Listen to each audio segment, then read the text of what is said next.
हम्म. पुढचा पॉइंट पाहूया. Sanitation treatments. तर या सॅनिटेशन मध्ये कुठल्या कुठल्या ट्रीटमेंट मोडतात, मेथड्स वेगळ्या आणि ट्रीटमेंट्स वेगळ्या. तर त्यातलं पहिली महत्वाची ट्रीटमेंट म्हणजे स्टरिलायझेशन. डिसइन्फेक्शन मधला स्टरिलायझेशन हा हाय टेम्परेचर वापरून आपलं प्रोपगेशन मीडिया किंवा साहित्य असेल ते डिसइन्फेक्ट केलं जातं. दुसरा पॉइंट आहे केमिकल. वेगवेगळ्या प्रकारचे केमिकल, फॉर्मॅल्डिहाइड आहे, मिथिल ब्रोमाइड, त्याचा वापर करून सॅनिटेशन केलं जातं. परत फ्युमिगेशन म्हणजे केमिकलचा धूर केला जातो त्यात, किंवा त्याला फ्युमिगेशन हा शब्द आहे, धुरळणी म्हणतात. परंतु त्याच्यामुळे सुद्धा काही बॅक्टेरिया हे आपल्याला बऱ्याच प्रमाणात त्या नर्सरी मीडियामधले कंट्रोल करायला येऊ शकतात. पुढचं टेक्निक आहे ड्रेंचिंग. मातीमध्ये केमिकल सोडणे किंवा होल पाडायचं सॉईलला किंवा रोपाच्या पिशवीत, कुंडीत, आणि त्याच्यामध्ये ते केमिकल सोडलं जातं. चौथा, क्लिनलीनेस ऑफ ऑल इम्प्लिमेंट्स.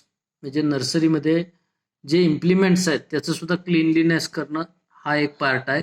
तर असे 5 पॉइंट्स आहेत. त्यातला पहिला पॉइंट स्टरिलायझेशन.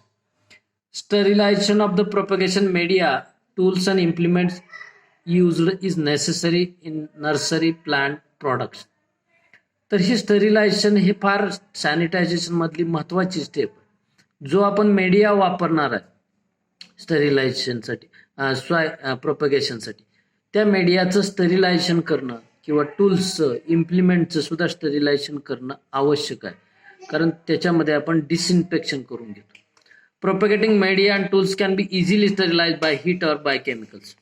स्टरिलायझेशन 2-3 प्रकारे केलं जाऊ शकतं. एक हीट म्हणजे हाय टेम्परेचर वापरून किंवा केमिकलचा वापरून. तर a temperature of 71 degree Celsius for 30 minutes is considered to be sufficient to kill almost all disease producing part. जे 71 डिग्री सेल्सिअस टेम्परेचरला 30 मिनिटं आपला प्रोपगेशनचा मीडिया असेल, टूल्स असतील किंवा इम्प्लिमेंट्स, तेवढ्या टेम्परेचरला ठेवून आपण तिथले सगळे पॅथोजन्स किल करू शकतो. अशा प्रकारचं हे टेक्निक आहे. त्याला नाव आहे स्टरिलायझेशन. कशाचं स्टरिलायझेशन करायचं? प्रोपगेशन मीडिया, टूल्स आणि इम्प्लिमेंट्स. किती टेम्परेचरला करायचं, किती मिनिटासाठी करायचं? तर 71 डिग्री सेल्सिअसला 30 मिनिट. हा झाला पहिलं सॅनिटायझेशन ट्रीटमेंट. दुसरी ट्रीटमेंट केमिकलचा वापर. Chemicals use for sterilization are chloropicrin, formaldehyde आणि मिथिल ब्रोमाइड. मोस्टली हे प्रयोगशाळेत सुद्धा वापरले जाणारे केमिकल्स आहेत स्टरिलायझेशनसाठी. क्लोरोपिक्रिन असेल, फॉर्मॅल्डिहाइड असेल किंवा मिथिल ब्रोमाइड असेल. तिसरं टेक्निक आहे केमिकल ट्रीटमेंटचं fumigation with chemicals is useful for destroying harmful bacteria, fungi, nematodes in relatively small quantity of soil that is used for propagation. जी आपण माती पॉटमध्ये भरणार आहे किंवा प्रोपगेशनच्या ह्याच्यासाठी वापरणार आहे, ती माती किंवा ते कंपोस्ट ते फ्युमिगेशन करून घेणं आवश्यक. तर फ्युमिगेशनसाठी वेगवेगळे केमिकल्स वापरले जातात किंवा त्याचा धूर केला जातो त्या केमिकलचा. त्याच्यामुळे आपण काय काय करू शकतो? We can destroy harmful bacteria, fungi and nematode in the soil that is use for plants. तिसरा पॉईंट झाला फ्युमिगेशन. चौथा point drenching. Drenching the medium with certain fungicide is also useful for the eliminating pathogens from soil, cocopeat and other medium. ड्रेंचिंगची सुद्धा चौथी step किंवा चौथ्या प्रकारची treatment आहे. ड्रेंचिंग म्हणजे मातीमध्ये होल पाडणं आणि त्याच्यामध्ये केमिकल सोडणं. फंजिसाइडचे केमिकल पाण्यामध्ये विरघळून सोडले जातात. Use for eliminating pathogens from soil, cocopeat आणि अदर मीडियम. जे सॉइल असेल, कोकोपीट असेल, कंपोस्ट पीट असेल, त्याच्यामध्ये ड्रेंचिंग केलं जातं किंवा पिशव्यामध्ये सुद्धा ड्रेंचिंग केलं जातं. Cleanliness all the implements along with nursery. तर नर्सरीमध्ये स्वच्छता पाहिजे, त्याला आपण क्लीनलीनेस म्हटलं. तर मग त्याच्यामध्ये टूल्स असतील, इम्प्लिमेंट्स असतील, नर्सरी एरिया असेल, त्याचं क्लीनलीनेस किंवा स्वच्छता ठेवणं सगळ्यात महत्वाचं. तर हे 5 ट्रीटमेंट्स आहेत, त्याला आपण सॅनिटेशन ट्रीटमेंट म्हटलंय. एक sterilization of the propagation media, tools, implement. दुसरं केमिकलचा यूज करणं, फॉर्मल्डिहाइड असेल किंवा मिथिल ब्रोमाइड असेल. फ्युमिगेशन करणं केमिकलचा यूज करून, ड्रेंचिंग करणं फंजीसाईडचा यूज करून आणि क्लिनलीनेस ठेवणं. These are the 5 sanitation treatments followed in the nursery. हा झाला बी पॉइंट, सॅनिटेशन ट्रीटमेंट. आता पुढचा पॉइंट पाहणार आपण, मेथड्स ऑफ स्टरिलायझेशन. तर स्टरिलायझेशनच्या मेथड्स कुठल्या कुठल्या आहेत बघा. स्टरिलायझेशनच्या मेथड्स कुठल्या आहेत पहा. Temperature method. स्टरिलायझेशनसाठी आपण टेम्परेचरचा मग विचार केला, 71 डिग्री 30 मिनिट. परत केमिकलचं ट्रीटमेंट, फॉर्मल्डिहाइड असेल किंवा अजून कुठले मिथिल ब्रोमाइड असते. Soil treatment by fungicide. सॉइलला फंजीसाइडची ट्रीटमेंट देणं, सॉइलला इन्सेक्टिसाइडची ट्रीटमेंट देणं. यूज ऑफ बायो एजंट्स म्हणजे ट्रायकोडर्मा सारखे बॅक्टेरियल कल्चर्स किंवा फंगल कल्चर्स वापरून आपण स्टरिलायझेशन करू शकतो. तर त्याच्यामध्ये ह्या 5 मेथड्स आहेत. Temperature method, chemical method, soil treatment by fungicide, soil treatment bye insecticides आणि यूज ऑफ बायो एजंट्स. तर हे 5 मेथड्स आहेत. त्यातली पहिली मेथड आपण पाहूया, temperature method. It is an environment friendly method to control soil borne plant pathogens. मातीमध्ये जन्मणारे, मातीत असणारे पॅथोजन्स इको फ्रेंडली मेथड आहे. Including bacteria, fungi, nematodes, insect pest and weeds. जे सॉइलमध्ये किंवा सॉइल बॉर्न आहेत, पॅथोजन्स असतील, बॅक्टेरिया असतील, फंजाई असतील, निमॅटोड असतील, पेस्ट असतील किंवा वीड्स असतील. त्याच्यासाठी काय टेक्निक आहे बघा. Solar energy increases the temperature of the soil which help to control the various soil born. Solar energy increases the temperature of the soil म्हणजे कशा प्रकारे करायचंय. सोलर एनर्जी म्हणजे सूर्यप्रकाशाचा वापर करून आपल्याला वेगवेगळे सॉइल बॉर्न पॅथोजन्स सॉइलमधून किल करू शकतो किंवा डिस्ट्रॉय करू शकतो. The most appropriate time for soil solarization is May June when the temperature reaches to 40 degree Celsius or above. तर सोलर ट्रीटमेंटचा मोस्ट अप्रोप्रिएट टाइम कुठला आहे, तर त्याला सोलरायझेशन म्हटलं. तो मे जून आहे, जे ज्या कालावधीत टेम्परेचर जास्त असतं. मे असेल, एप्रिल असेल किंवा जूनचा काही कालावधी असेल, ज्यावेळेस टेम्परेचर 40च्या पुढे जातो त्यावेळेस ही टेक्निक त्याला म्हणता येईल सोलर ट्रीटमेंट किंवा solarization. This treatment causes physical, chemical, biological changes in this. आपण शेतामध्ये काय करतो, उन्हाळ्यात नांगरण करतो आणि 1 महिना 2 महिने शेत तळायला ठेवतो म्हणजे त्याच्या मागचा उद्देश हा सोलर एनर्जी वापरणं किंवा सोलरायझेशन करणं. त्याच्यामुळे बरेचसे पॅथोजन्स नॅचरली सूर्यप्रकाशाच्या हीटने किल होऊ शकतात. म्हणून ह्या टेक्निकला म्हटलं टेम्परेचर मेथड. हे एन्व्हायरमेंट फ्रेंडली मेथड आहे. शेतकरी कॉमनली शेतामध्ये हे टेक्निक वापरतात. त्याला आपण सोलर एनर्जी म्हणतो किंवा त्याला सोलरायझेशन म्हणतो. नांगरून करून सोडून देणे किंवा ते रान नांगरून कुळवून उन्हाला तळू देणं म्हणजे सोलर ट्रीटमेंट. तर ह्याची काय थोडक्यात प्रोसिजर आहे. तर नर्सरीचा एरिया छोटा असतो, तिथं नांगरणं शक्य नसतं. म्हणून इथं काय करणं आवश्यक आहे बघा. प्रोसिजर कशी आहे बघा. Dug soil at a site where seed beds are to be prepared. Remove all the weeds, stumps, stones, pebbles from the soil. म्हणजे काय करायचं, ती जी जमीन आहे नर्सरीची, जिथं बेड्स केले जातात, शक्यतो त्या बेडची जमीन खांदायची, टिकावाने असेल किंवा तुमचं पिकेक्स असेल तर त्यांनी खांदायची आणि उघडी करायची. त्याच्यामध्ये असणारे सगळे वीड्स आहेत, स्टम्प्स आहेत, स्टोन्स आहेत, ते उचलायचे किंवा रिमूव्ह करायचे. Crush the clods and bring to fine tilth. नंतर हे माती किंवा तिथं असणारं मटेरियल, खडे असतील किंवा मातीचे ढेकळं असतील, ती लहान करायची. Level the pot for preparing seed beds. Level the plot, ज्या नर्सरी बेड आहे आपण डिग केलाय तर तो प्लॉट लेवल करून घ्यायचा. Irrigate the site thoroughly and cover it A black polythene film of 200 gauge for 5 to 6 weeks during summer as wet soil conduct the heat better than dry soil and make soil organisms vulnerable to being killed by heat generation. तरी इथं काय म्हटलं, हे खांदून घ्यायचे, ती ढेकळं फोडायची आणि तो जो बेड असेल किंवा तो एरिया असेल तो लेवल करून घ्यायचा, सपाट करून घ्यायचा आणि त्याला पाणी द्यायचं. तो जेवढा एरिया डग केलाय तर त्याला कव्हर करायचं, पाणी द्यायचं, इरिगेट करायचं, cover it with black polythene film. 200 gauge किंवा 200 गेज जाडीचा प्लास्टिक पेपर घ्यायचा काळ्या कलरचा आणि तो झाकायचा पूर्ण. किती दिवस? 5 ते 6 आठवडे उन्हाळ्यामध्ये.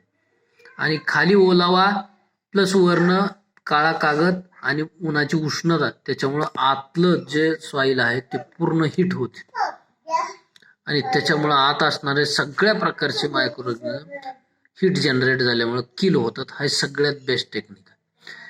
Make the covering soil air tight by covering the margins with compressed wet mud to check the loss of moisture and prevent the entry of the air from the beneath the polythene sheet.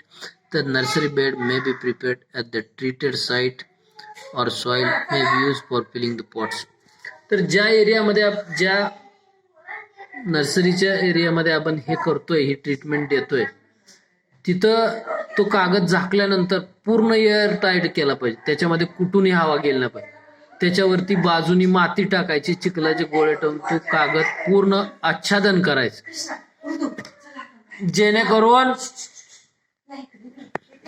जेणेकरून तिथं कुठल्याही प्रकारची air जाणार नाही किंवा मॉइश्चरचा loss होणार नाही. आवाज कमी करा हो, बोलू नका. Make the covering airtight by covering the margins with compressed wet mud to check the loss. कुठल्याही प्रकारची तिथं हवा गेली नाही पाहिजे किंवा मॉइश्चर उडून गेलं नाही पाहिजे. अशा प्रकारचं पॉलिथिनचं झाकण करायचं. तो ओलावा हीट जनरेट करणार, त्याच्यामुळे कुठल्याही प्रकारचा मायक्रो ऑर्गॅनिझम तिथं शिल्लक राहणार नाही, जिवंत राहणार. म्हणून nursery bed may be prepared at this treated site और soil may be use for, जे तो बेड रोपं तयार करण्यासाठी असेल किंवा तिथली माती पिशव्यामध्ये भरण्यासाठी सुद्धा उपयोग केली जाऊ शकतो. तर हे महत्वाचं टेक्निक आपण पाहिलंय, त्याला म्हटलं टेम्परेचर मेथड. त्याची प्रोसिजर पाहिली. खांदून घ्यायचंय, खांदल्यानंतर सगळे स्टंप, वीड, क्लॉड्स बाजूला करायचे, लेवल करून घ्यायचंय आणि पाणी द्यायचं. पाणी देऊन पॉलिथिन पेपर आच्छादन करायचं, 200 गेजचा पॉलिथिन पेपर ब्लॅक कलरचा. 5 ते 6 आठवडे उन्हाळ्यामध्ये तो झाकून ठेवायचा आणि पूर्ण एअर टाईट करायचं, जेणेकरून आत कुठलाही मायक्रोऑर्गॅनिझम हिटिंगमुळे शिल्लक राहणार. दुसरी त्यातली मेथड आहे. पहिली मेथड पाहिली आपण टेम्परेचर. दुसरी मेथड पाहणार आहोत आपण formalin solution treatment. So this formalin solution is used to sterilize the soil. It is prepared by adding 2.5 ml of commercial grade formaldehyde per liter of water and the soil is drenched. तर ज्या मातीला आपण स्टरिलायझेशन करणार आहे त्या मातीमध्ये 2.5 milli 1 litre पाण्यामध्ये फॉर्मॅलिन घ्यायचं, फॉर्मॅल्डेहाइड घ्यायचं आणि the soil bed is drench. एका बेडला 45 लिटर पाणी संपवायचं पर स्क्वेअर मीटर. त्याच्यामुळं काय होणार आहे, to saturate the top soil surface up to depth of, त्याच्यामुळं 15 ते 20 सेंटीमीटर खोलीपर्यंत sterilization. The drenched area is covered with black polythene sheet of 200 gauge so that the fumes of the formalin penetrate into the soil to kill the pat. Formalin spray करून घ्यायचं किंवा ओतून घ्यायचं आणि त्याच्यावरती परत एकदा मागच्यासारखं 200 गेजचा पॉलिथिनचा ब्लॅक कलरचा शीट वापरायचा, पेपर वापरायचा आणि तो झाकायचा, जेणेकरून ते फॉर्मॅलिन वरती उडून जाणार नाही किंवा बाष्प होणार नाही. त्याच्यामुळं आतले सगळे पॅथोजन्स इझिली किल होणार. The polythene cover is removed after, परंतु ही ट्रीटमेंट 5 ते 6 आठवड्याची न करता 48 तासच फक्त करायचं. The soil is raked so that the fumes of formaldehyde gas escape from it. In poly house, And if the soil is treated with formalin, the doors and the sides of the cover of polythene must be opened to allow formalin gas to escape. The bed is then kept 7 to 10 days prior to seed sowing, and it must be ensured that there are no fumes of formalin gas prior to sowing. 48 तासचे गॅसचं fumigation करायचं किंवा फॉर्मॅलिटीचं धूर तयार करायचा, gas तयार करायचं, आणि त्याच्यामुळं कुठल्याही प्रकारचे पॉली हाऊसमध्ये सुद्धा ह्या प्रकारची ट्रीटमेंट वापरू शकतो. सॉइलमध्ये सुद्धा ही ट्रीटमेंट वापरू शकतो. 7 ते 10 दिवस कुठलीही सोईंग तिथे करायची नाही. This is the second method. Second treatment that is the chemical treatment. त्याच्यातलं नाव आहे फॉर्मॅलिन सोल्युशन ट्रीटमेंट. तिसरं टेक्निक आहे याच्यातलं सॉइल ट्रीटमेंट बाय फंजिसाइड, जे बुरशीनाशकाची ट्रीटमेंट करे. फंजिसाइडला captan, thiram 5 gram per square metre आहे. म्हणजे कॅप्टन किंवा थायरम 5 ग्रॅम घ्यायचं एका स्क्वेअर मीटरला, तेवढं सोल्युशन मध्ये वापरायचं आणि ते पॅथोजन कंट्रोल करू शकतो. These fungicides can also be used as soil drainage by preparing solution of 2.5 to 3% and drenching 4 ते 5 लिटर. हे केमिकल आपण नुसतं डस्ट करू शकतो किंवा मातीमध्ये फेकू शकतो किंवा पाण्यामध्ये विरघळून 2.5 ते 3% एका स्क्वेअर मीटरला 4 ते 5 लिटर या प्रमाणात वापरू शकतो. फंजिसाइड्स आहेत कॅप्टन आणि थायरम. पुढची ट्रीटमेंट आहे बाय इन्सेक्टिसाइड सॉइल ट्रीटमेंट. तर क्लोरोपायरिफॉसचं 2 मिली 1 लिटर पाण्यामध्ये घेऊन that can be apply to depth of 15 ते 20 cent in the soil to kill the insect including ant, white ant, their eggs. तर फंजिसाइडची झाली बुरशीनाशक म्हणून, आणि इन्सेक्टसाइडची कीटकनाशक. मग किडी असतील, अळ्या असतील किंवा अंडी असतील, निमॅटोड्स असतील किंवा मुंग्या असतील किंवा वाळवी असतील, त्याच्यासाठी इन्सेक्टिसाइड म्हणजे क्लोरोपायरिफॉसची आपण ट्रीटमेंट करू शकतो. ही झाली 4थी ट्रीटमेंट. 5वी ट्रीटमेंट आहे use of bio agents. Bio agents म्हणजे ट्रायकोडर्मा. हे बुरशी आहे, हे दुसऱ्या बुरशीला खाते, तर त्याची ट्रीटमेंट सुद्धा आपण सॉइल बॉर्न पॅथोजनला किल करण्यासाठी वापरू शकतो. बायो एजंट्स 10 ते 25 gram trichoderma per square metre are mixed in the soil after 2 to 3 days the seeds are. बिया लावण्याच्या अगोदर 2 ते 3 दिवस आपण ही ट्रीटमेंट करू शकतो यूज ऑफ बायो एजंट्स. तर ह्या मेथड्स ऑफ स्टरिलायझेशन मध्ये 5 मेथड्स आपण पाहिल्या. टेम्परेचर मेथड, केमिकल मेथड, त्यालाच आपण फॉर्मॅलिन म्हटलंय. Use of fungicide for soil treatment, use of insecticide for soil treatment, and use of bioagent. So this is the disinfection of the bed. त्याच्यामध्ये काय काय पाहिलं आपण? सॅनिटेशन ट्रीटमेंट्स आणि methods of sterilization. So this is the disinfection of bed, that is the first after care of the nursery. Next point we have to study, that is the watering, manuring, provision of the seed. हे उद्या पाहूया. धन्यवाद.